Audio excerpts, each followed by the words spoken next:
Catalyzing change. It's quite an epic topic. And it's one that's been at the heart of my life since I've become an adult. Catalyzing change is a skill, it's a gift, but more than anything, it's a real process. If you start to think about the changes that you have created in your life, think about the changes that you have brought about in other people's lives. Can you say with certainty that you have changed the course of somebody's life through your interaction with them? Changed the direction for the good? I can honestly say that most of my friends will tell you that at some strategic point in their life, I was the person that stood beside them and helped them to make a choice that affected their future significantly.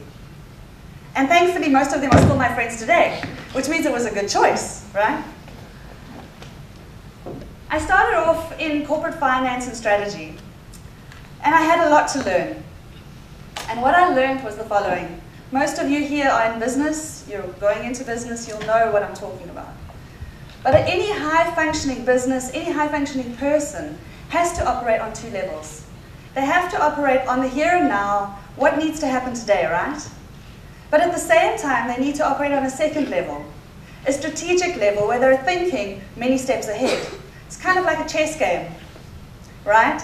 Every move you make that has certain consequences. People will make moves around you, and those moves will then have a knock-on effect on your next move again.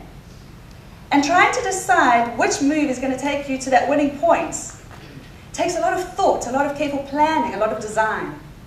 But how many of us take the time to really decide and design our lives? Right? Businesses do it all the time. I worked for a very large business that sold product around the world. One of the things that they did was they devoted their top management's time to only looking at that second level of strategy. What they did is they said, right, second level management, all you're going to do is run this company. What we're going to do on top of that is we're going to say we're going to put a strategy process in place that's going to make sure that we catalyze every single change opportunity that comes our way, and we're going to create the ones that we need to make sure that we have the future that we want. Because futures are difficult things. There can be many different types coming up before you, and you've got to negotiate around obstacles, you've got to make opportunities, you've got to see things happen to see the end result that you're looking for. It was so much fun. I had to think, I had to strategize, I had to brainstorm. I was working with the best minds in the country, in the world. I had every resource at hand. When you have money, you have talent, you have educated people, you can really make things happen, right? It's not that hard. All it takes is the right team, doing the right thing at the right time, and all of a sudden it feels like opportunities are just coming towards you. But then I made a strategic shift. I decided if I'm going to be devoting all of this time, all of this energy, all of this research of my mind, I want it to be for a cause that I believe in. I want it to be for something that really makes sense to me. I took a step back, and I decided that I needed to be a change agent in my own life. And I stepped off the boat, I stood back, and I started saying, right, now what's the next step in the future that I want? What are the opportunities coming my way, and how can I make more opportunities happen? It led me to a place where I'm currently working to help children at risk around the world. Children at risk, you might think to yourself, oh, poor children, children need food, children need clothing, poverty, right? These are the first things that come to mind. Now, how does someone who has a business background still find mental stimulation, still find excitement, still find passion in going out and helping children? I'm not someone that plays with them. I'm not someone that will sit and cuddle the kids. I'm not the one that cares. But I still want to use what talent I have to help these kids. And Providence, call it change, call it catalyzing change, drew me to a place where I'm now working with a group called Viva as a network consultant. And I'm going to explain to you what my job is and why I'm still finding myself so challenged every single day of my life by the work that is at hand. If you consider children at risk, what you basically see represented here by this iceberg is on the top level, that's what we see. That's the issues that children have, is this tiny little layer on top. That's what we're aware of, that's what we know, that's what we engage with all the time. But in fact, the issues are so vast, so deep, so underground, And the 90% of what's happening with children at risk around the world is that which we don't see. It's this iceberg part, right? Because we all know that there's hundreds of thousands out there, but we don't know where those hundreds of thousands are or what the issues are that they're facing. So what are we going to do to actually address them, to help them, to reach out to them? And this is basically what's happening. There are people responding, right? There are people responding. The ones that you know about, the UNICEFs, the World Visions, the ActionAid, these are all the guys that are there above the line. They're the visible ones, the ones that you can see, reaching out to these children down at the bottom here. But what happens is that their reach can only get so far. Let's say their reach gets to about there, maybe, of those children, and the rest, they don't reach them. What about those kids? Everybody that is helping kids at risk, they say, these are my 30 children. These are my 30 children that I'm helping over here. And these are my 30 over here. But at the end of the day, there's actually in every community, for every 30 that's being helped, there's about 500 that aren't reached. 500 that are in desperate need. You know, how do you draw people to be the catalyst for change in children's lives when they're below the waterline? And the answer begins here. Because for every one of these that you see over here, this is somebody that cares. These are not the children at risk, these are the people responding. The children at risk are far more than these little pictures over here. What these are people that are living with the children at risk. These are people that are with them every day. These are people that care about them, that are reaching out to them, that are giving them the help that they need. Only they themselves are the poor. They themselves have families that are struggling. They themselves are uneducated. They themselves have absolutely no resources to speak of. But for every one child, there are probably, for every, let's say, 5 to 10 children in a community, there is one caring person within their reach. The problem is that that caring person is not the resource person. That caring person is not the person who is equipped to do the work. But they are our hands and feet out there. They are the ones who have the potential to be the response to children at risk. So where does this come in? What can I do? You know, and so what I did with Viva, what I started to do with Viva was to understand the model that they've been working on for 20 years. They're a very small organization, but their main focus is strategic change. Their main focus is saying, how can we get people to start focusing on the change that's needed to bring children out of the situations that they're in, rather than caring for them in their place of need, in their place of suffering? Why can't we bring them out? And how can we do that? Viva's develops a network model that is a way of beginning to respond to children at risk. And what we say is that there's 3 things that are needed.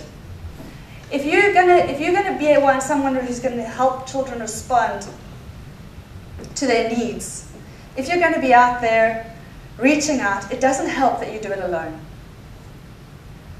So Viva's model is something that says, right, let's bring people together in a network. Let's join hands and forces together to be able to bring about lasting change for children. What this does is it says, right, all those people who have an individual passion for kids, they have their own vision, they have their own mission, they have their own reasons for being out there. They're the ones on the side of the streets, they're the ones in the corner house. We don't want them to give up that passion. We don't want to take away their personal identity. What we want to do is say, keep your personal identities, keep doing what you're doing, but join together with other people to do that which you can't do. So it's about saying, right, let's create a circle of influence and bring all of those catalysts that are sitting under the water, that are not able to actually bring about the change that they want to see, into a place of influence where they can actually work together to start addressing the issues that are causing the children to be at risk in the first place. The power of collaborative action means that over here we have beautiful bodies of water that are nourishing the children, feeding them, clothing them, giving them hugs, giving them love. But at the end of the day, it's not breaking any of the barriers that are holding those children bound up in their poverty or bound up in their situations. Child labor is a very difficult situation to find solutions for. So is child sexual exploitation. There are issues with human trafficking. right? There's many difficult issues out there that they cannot address. So what they do is they keep their paddle, it's a bit of a rude way of looking at it, they keep the paddle and they nourish from that paddle. But once you break down the barriers between those paddles, you end up with collaborative action that actually has the power to break through some of those things that the children are struggling with. But it doesn't just help that they come together, because there's lots of groups that are coming together. What needs to happen is that needs to be harnessed. It needs to be harnessed into something significant. And significance is action. Many people talk about doing change for children. Very few are actually able to action that change. And what Viva is about is saying, let communities of 300, 600, 2,000 work together to start saying, how can we collaboratively become a force for change for children? To become an effective network, you need many components, and there's many benefits that come out of being part of such a collaborative network. Your actual capacity to care increases as you learn from others. Your quality of your project will increase. Your influence to talk to decision makers will start to come to the fore. We find engaged churches, community workers, and groups starting to engage children like they've never done before. Empowered children. Very often children don't have a voice. Even those that are in care, no one's listening to their stories. No one's hearing them. So what we do is we say, how can we create solution strategies? By talking together, coming together, finding out what are the causes, the root causes of the problems that we're facing, and work together to design and collaborate on solutions that will cause a lasting change for children's lives. Giving some, I know that it's a big model, but just to give you a practical example, we have in the Philippines at the moment probably about 12,000 children that have been affected by civil war and by the typhoon that hit in November. The children have been showing adverse effects in their psyche, psychological problems that have come out of what they've experienced. If someone doesn't intervene now, those problems will cause learning disabilities, they'll cause outbreaks of behavioral trouble. These people will struggle to function from what the assessments that we've done in life. So the network that we have there in the Philippines has engaged with other players of more than 500 to be able to reach 6,000 children with interventions that's going to change their psychological profile back to normal within the space of 3 months. That's an engagement that could never have happened. That's an engagement that could never have taken place unless everybody came together and said, we care so much about these children, we need to reverse the effects of what they've gone through. We need to be ready to do it now. And that's the beauty of a network, is being at the right place at the right time to do the change that needs to be done. And one of my job basically is to help design the network, design the outcome of the programs that will actually cause a change to be catalyzed in children's lives on top of the care that they're already receiving. So at the end of the day, what does this mean for you? It means that there is so much more to helping children at risk than feeding them and clothing them and sending them to school. It means that you can use your intellect, it can use your training, it can use everything that you have to become a part of the process that helps children to be set free from the things that bind them. From a personal level, you can catalyze change in your own life. Spend time thinking about it, spend time planning it, spend time finding out ways to decide where you want to go and how you're going to get there, and who can be the catalytic change agents in your life. Just like we are the change agents for these children. Draw near to them and make yourself available for those moments when change can happen. Because change can only happen when the conditions are right, the people are ready, and you know that you're going to take advantage of what comes your way right now. So I just want to encourage you to step out the box, try something new, try something larger than life. We're doing it, we're achieving, we're making inroads, but it's a long process. It takes time, it takes courage, and it takes a process of catalyzing change. It's a little bit like a famous athlete, a golfer in South Africa used to say, his name's Gary Player. He said, the harder I practice, the more lucky I get when it came to holes in one. Because he had a world record for holes in one. And he would say, everyone would say, you're so lucky. And And he'd say, the harder I practice, the luckier I get. And it's the same with catalyzing change.